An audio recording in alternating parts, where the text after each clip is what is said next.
So what's up sa mga kahombre ko dyan? Makagago, what's up? Man naman nga pala to. At syempre mga kahombre ko, alam nyo na. So today is the day matutunghayan po natin ang the biggest disappointment sa buong social media. The biggest paawa. The biggest tinaguriang kalapangit. At ako po mismo ang nag-imbento niyan. Kalapangit! The biggest sad story sa social media. This is the rise and fall of Xander Ford. At kasama na siya sa ating Wall of Fame.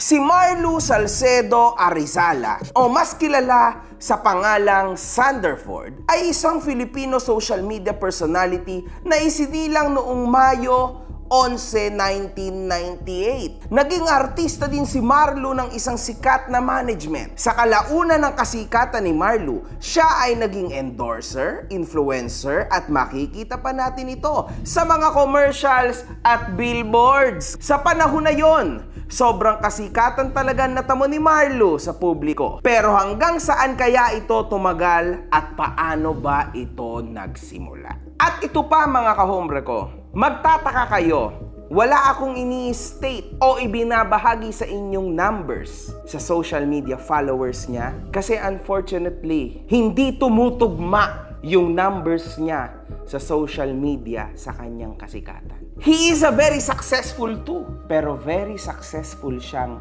gamitin ng iba. Pero pagdating sa kanya, hindi niya kayang gamitin ang sarili. So Marlu is equivalent to a puppet. Nagsimula ang karera ni Marlu bilang isa sa mga miyembro ng boy band #T5. Naalala niyo yan, di ba? Kung saan ang grupo na ito ay sumikat sa social media way back 2015. And actually, maaalala nating lahat dito na si Marlu po ang leader dito. At madalas silang trending, no? Kung maaalala niyo po, sa Naruto, nandyan si Gaara at madalas pong pinagtitripan sa Sokmed na si Gaara daw si Marlu.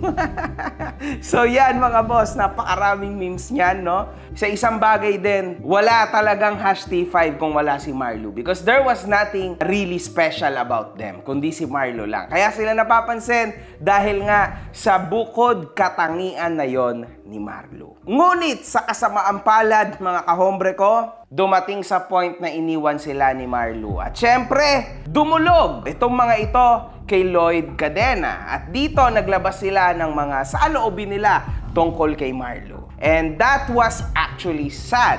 Kasi lumalabas, mga kahombre ko, na si Marlu may mas malaking pangarap. And syempre, hindi naman natin siya masisisi kasi nakakita na siya ng opportunity. Kasi alam niya naman natin lahat na kapag bago ka pa lang sa taas at ikaw ay galing sa baba, merong tinatawag na ikaw ay sabik na sabik sa ganong klase ng buhay. You know that kung ikaw ay galing sa hirap, kung gaano mo inasam-asam yung moment na yon. And Marlu did the same. Sa simula ng pag-alis ni Marlu sa kanyang grupo, sumailalim ito sa matinding pagbabago. Dito niya na-realize, mga kahombre ko, na meron siyang chance. And actually, Doc Yapi of Icon Clinic, my loves, love na love natin yan si Doc Yapi. Siya po ang nakaisip ng idea na ito kung saan bakit hindi natin ayusin. And that was a perfect marketing for Doc Yapi.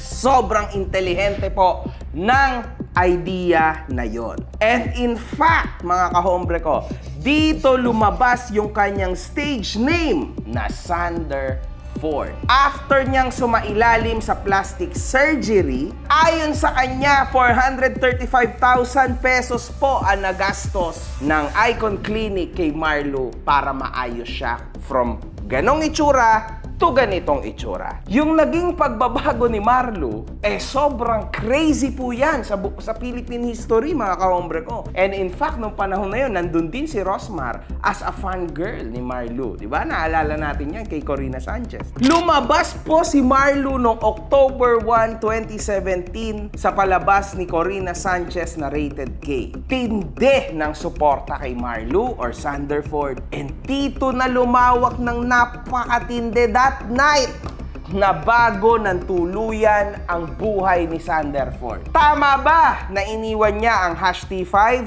Tama! Kasi kung kasama niya ang #T5, most probably hindi niya po ito makakamit. Unfortunately, merong isang kaganapan na nakapagbabago ng tuluyan sa kanyang imahe. Hindi po mababago ni Doc Yapi o ng Icon Clinic ang ugali ni Marlu. Hanggang panglabas na anyo lang. Kasi sa ikalawang linggo, second week of October 27, sa pagbabagong anyo ni Sanderford, nagkaroon ito ng controversial statement niya kay Catherine Bernardo. Gusto ko lang po sa inyong, spoiler po talaga ako. Gusto ko lang po sa inyong ibunyag na yung logo pong ginaganapan ni Catherine Bernardo po sa Kangkuyo.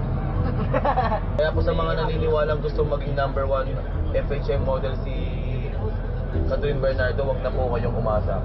Never pa ako nakakita ng sexy na pa. So naririnig naman po natin na ito po talaga ay ang boses ni Sanderford. Hombre ko, follow nyo rin ako sa Facebook page ko. And ito po yung masaklap, no, para sa mga social media influencers na bago, para sa umuusbong pa lang, kayo ay mag-ingat sa mga nakapaligid sa inyo. Napakarami pong mga pasikat dyan na gustong umepal all the time. And isa na yan sa nangyari kay Marlu, isa po sa mga kasama niya ang nanlaglag sa kanya. Dahil sa kadahilan ng gusto lang sumikat. So now, nakuha po nung lalaki na ito, yung naglabas nung video clip na yon, yung kasikatan na gusto niya. Pero for ilang days lang, ilang months lang. Pero dahil sa kanya, nasira ang buhay ni Marlu. Kasi after nito, he was never the same. Gayunpaman, ang Star Image Artist Management ay itinanggi na ang lalaki na nasa video ay si Sanderford at isinaad na ang lalaki lamang na iyon ay nagpapanggap bilang si Sanderford upang siraan ito. Sa kabilang panig, iba't ibang mga artista ay nagpahayag ng pagkabigo nila dito kay Sanderford at siya raw ay dapat humingi ng tawad. Dahil dito si Sanderford ay humingi ng tawad at sinabing former personality niya raw iyon. At hindi pa siya nag-underwent ng plastic surgery nung panahon na sinabihan niya si Catherine Bernardo ng ganon. Naniniwala ba tayo sa repentance? Naniniwala ba tayo sa pagsisisi? Pero ano ba? Saan ba makikita ang repentance at pagsisisi? Only time can tell. And unfortunately, hindi bagay na paniwalaan si Marlu about repentance.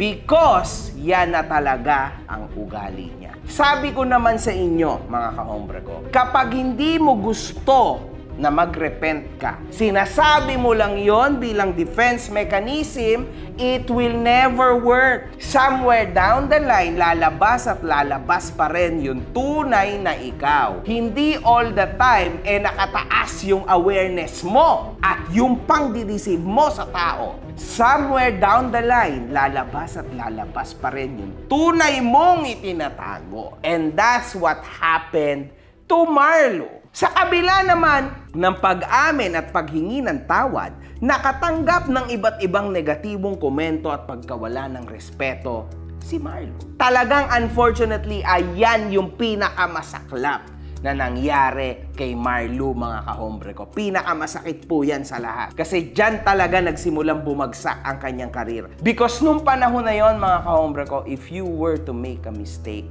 pababagsakin ka talaga ng mga tao. October 30, 2017 ay pumunta si Sanderford sa isang PNP anti-cybercrime group at naghain ng reklamo na cyberbullying sa taong nag-upload ng controversial na video na natukoy.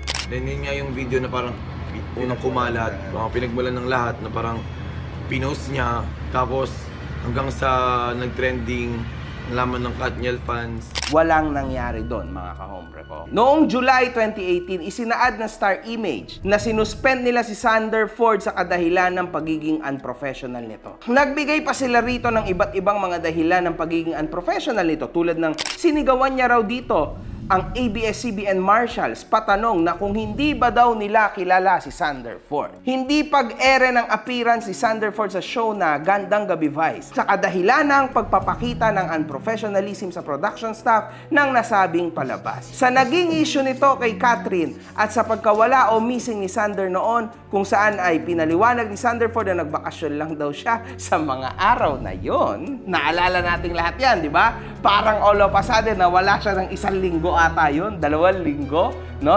Pinaghahanap po siya ng kanyang management and hindi siya mahanap. Ganyan kahirap i-dictate ang isang Marlu or ang isang Sander Ford. Sa totoo lang, mga kahombre ko, ang taong ayaw magpatulong ay napakahirap tulungan. Yan na nga yun, nasabik siya sa life of a party kasi never niyang ginawa yan. Kahit papano may pera siya, kasama niya yung mga tropa-tropa niya kuno. So yan, dyan siya at sila nag-enjoy ng todo. Unfortunately for Sander Ford, yung 1 linggo o kung ilang araw man siya nawala, that will cost him his career. Sa pagkakawala ni Sander Ford, ang dami din pong mga gigs, events niya ang nawala. And that's all money for his management. And syempre, nakakadala na pong imbitahan si Sander Ford if ganito ng ganito ang kanyang pinapakita. Isinaad pa ng management na mahirap daw talaga i-manage si Marlu. Kung tutuusin ay binigyan pa nga nila ito ng kondo kung saan ay walang ginawa si Marlu kundi magpapunta ng mga kaibigan.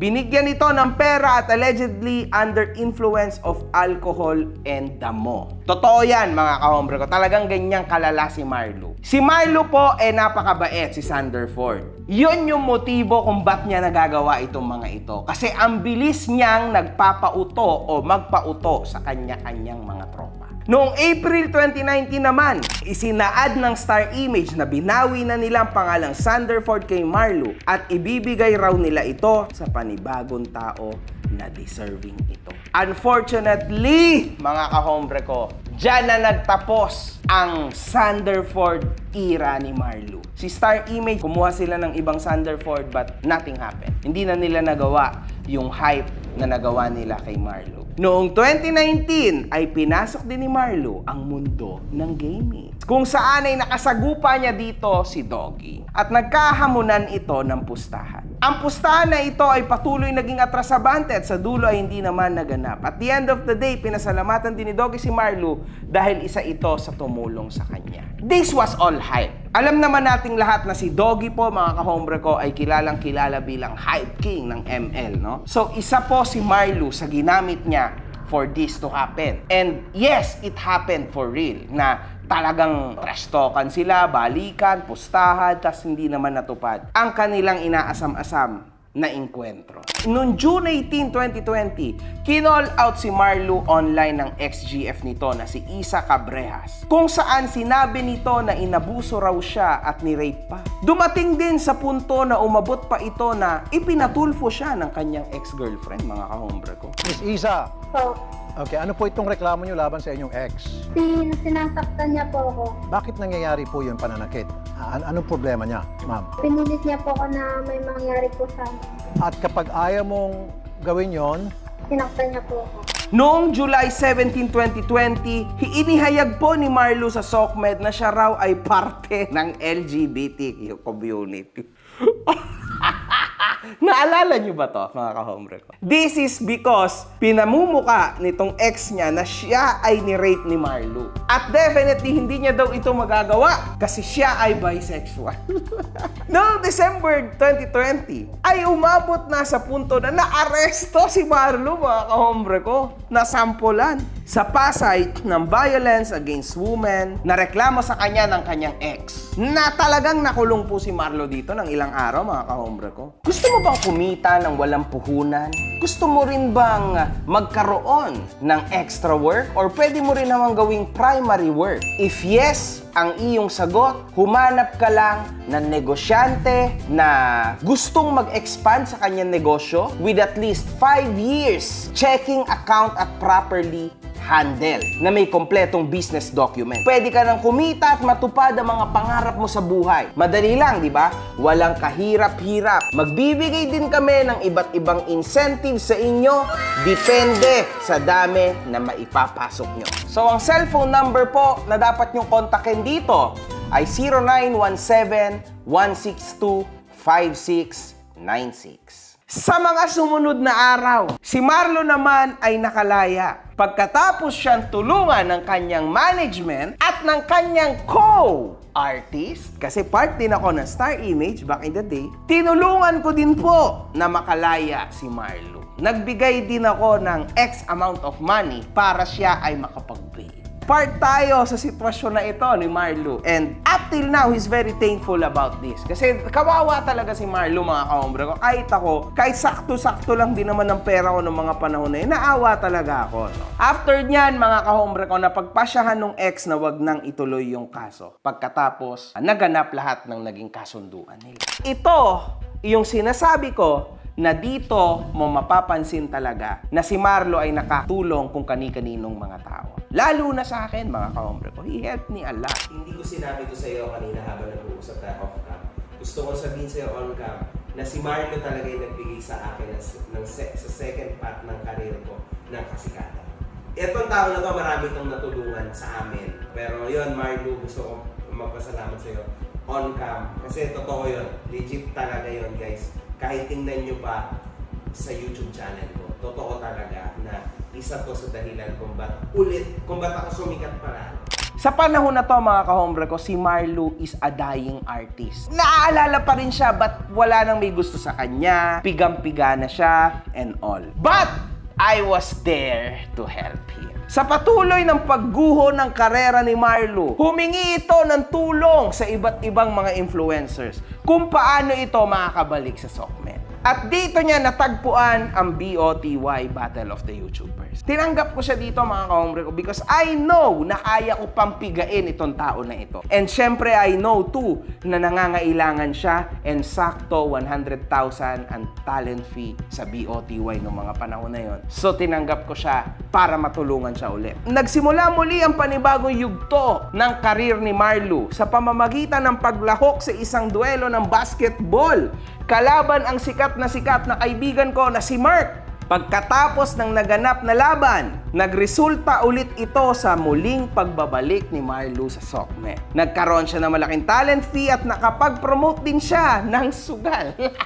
Well, ako naman lahat nagsimula nun eh. So, bagong taon, bagong talpakan, meron o wala lang naman pipiliin nyo eh. Nasa link down below, nakapin. Try mo meron o wala lang naman pipiliin mo. Let's go! Ayan, mga kahombre, nakapag-promote siya and kumita naman siya, no? So, not bad. Nung panahon na yun, mga kahombre ko, legal yon, okay? Yung online sabong. Dumating naman sa punto na nagkaroon ng bagong kasintahan si Marlo. At dito, mga kahombre ko, sa tingin ko, humina na talaga ng todo ang kanyang loob. Si Marlo ay nagkaroon na din ng anak. Dumating ang punto na nagreklamo ito dahil hindi ito sinipot sa binyag, mga kahombre ko, ng mga ninong at ninang at hindi nakatanggap ng mga regalo dito. It was never a hype. Wala siyang plano na hype-hype lang to. Wala, mga kahombre ko. Yan talaga eh, sinabi niya lang. Ginawa niya lang yan na nag-post siya sa Instagram and eventually sumabog siya, sumikat. And yon, dahil nawala na naman sa frame si Marlo, kinontak ko siya ulit. Marlo, gusto mo ba labanan ulit si Mark sa boxing match naman ngayon? This is another chance for you. Isa ulit yan sa pagkasikat ulit ni Marlo. And unfortunately, hindi niya ulit na-handle. At ito, mga kahombre ko, sa totoo lang, nung boxing nila ni Mark sa BOTY, which is the last part of his career, sa tingin ko. Nakausap ko siya, in-interview ko siya dito sa studio ko. Nakitaan ko si Marlo ng changes nung gabing yon. Kasi it's been masyado malaki yung agwat, no, nung basketball niya, tapos nung boxing niya sa BOTY. Malayo na masyado. Nakita ko na he was starting to be matured and nag-i-start na siyang ma-realize yung mga bagay-bagay, no? And yes, kasama niya dito yung girlfriend niya and I was very shocked too na kahit papaano, nakikinig talaga si Marlo do sa girlfriend niya. Isa lang yung bagay na sinabi ko sa kanya. Yung pagiging sensitibo ng girlfriend mo, sabi ko, wag mong hayaan na pumasok sa puso at isip mo. Kasi ikaw ay content creator. Si Marlo, mga kahombre ko, ay isa sa mga matatatag against sa kanyang mga bashers. Pero nitong last part ng career niya, kung hindi ko pa pinaliwanagan yung girlfriend niya, hindi niya kakayanin. But I was there to support the guy 100% because I knew, man, he could do this. I know that for sure na kaya niya tong gawin, no? And na kahit anong mangyari, siya pa rin yan, si Marlo pa rin yan. Nahirapan ako ng konti kasi may mga bagay siya na hindi ayaw niya nang gawin for the hype. Pero ginawa niya pa rin sa huli. This time around, iniisip ko, araw-araw ko siya pinupush, man, kaya mo yan. You can do this para sa gantong pera, plus pwede ka pang kumita ng ganto sa ganito, bla bla bla. I am happy, I was happy kasi natulungan ko din siya kasi sa TF na yun, bumili siya ng cellphone agad. And yun yung gamit niya, I think up till now, no? Pang vlog niya, videos niya. I tried my best na dalhin yung fame ni Marlo sa YouTube para at least makatulong sa life niya. Pero hindi talaga kinagat ng tao si Marlo. Ano ba ang downsides ng tao na ito? Walang numbers kay Marlo sa kadahilan ng puro nakikolab lang siya sa iba't ibang influencers. Gamit ang mga accounts nila. At si Marlo at that time ay walang sariling account. Sa tingin ko, sobrang taas ng naging ego ni Sanderford, ni Marlo. Hindi niya binigyan ng maayos na visual o maayos na effort ang social media. Parang madalas niyang minamaliit. And now, it's payback time. Wala siyang followers and he's not earning anymore. Ayan yung madalas sa'yo sabihin ni Tony back in the day. Kaya nga minonetize ko talaga, tinodo ko ng minonetize lahat ng SOCMED account ko. Kahit tingi-tingi o barya-barya, at least may kinikita ka. At hindi mo rin alam kung kailan sasabog, kailan ka ulit sasabog, kailan ka ulit hihina. Dapat talaga ma-manage mo ng maayos yung pera mo and yung career mo at the same time. Kasi mas maganda na consistent ka. Kung naro 100,000, 200,000 ang views mo, okay na consistent. Huwag ka lang babagsak. Nitong nakaraan, nagka-problema sa mata ang aking ina. Nagkaroon siya ng katarata. Pero maraming salamat sa Acosta Eye Laser Center sa San Pablo City, Laguna. Salamat syempre kay Dr. Acosta, naging successful ang operasyon ng aking ina. So sa mga tao dyan sa San Pablo City, Laguna at kahit saan, subukan nyo ang kanilang serbisyo. Basta mata, Acosta.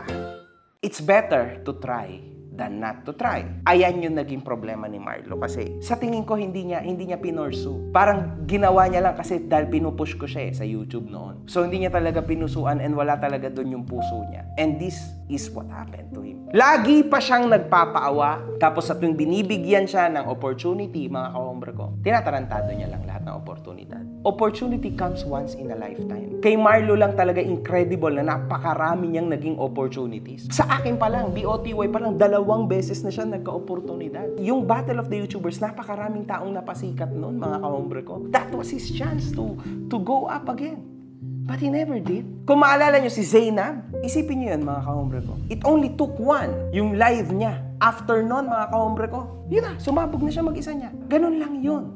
Kung nasa puso mo talaga ang pagiging influencer. This is a job, this is not a joke or a hobby, this is a work. So you need to be consistent. Mapapansin nyo ngayon na nagpaawa siya dahil yung ngipin niya, problema niya na, nakita naman ng lahat. Ito ngayon yung ngipin ko, yan guys. Ayan. Kaya ko to sinasabi sa inyo, kaya ko tinaano kasi sana may makapanood din ng mga iba pang mga dentist. Kasi siyempre sobrang namamahalan talaga ako. At inaamin ko sa mga sinabi ni Kuya MJ, totoo naman, ako lang yung content creator na hindi na napag-iwanan.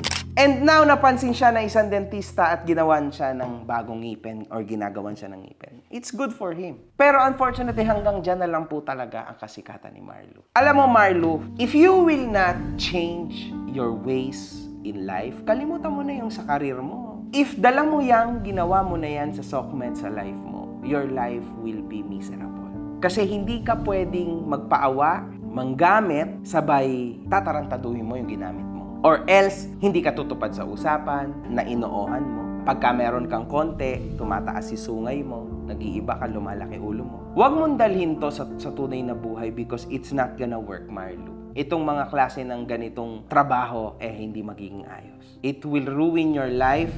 Sayang naman yung nabuo mong pamilya. Moral! Sino ba ang pipiliin ni Makagago? Yung prime Marlo o yung Marlo ngayon? Mahirap to, mga kahombre ko. This is a question na ang hirap sagutin. Siguro, mag-neutral na lang ako. Yung dating Marlo had that life na pinapangarap niya. Sinagad-sagad niya yung pagkakataon. Pero with that came a lot of negativity in his life. Samantalang yung Marlo ngayon, tahimik and all, may pamilya, hindi na magulo sa softball. Pero wala siyang kapera-pera. Humihingi na naman siya ng tulong kung kani-kanino. Sobrang gulo ng career ni Marlo, mga kahombre ko. But anyway, Sanderford, I really hope the best out of you. You will forever remain as one of the gods of social media here in the Philippines. Good luck sa life. One love. Good fucking vibes.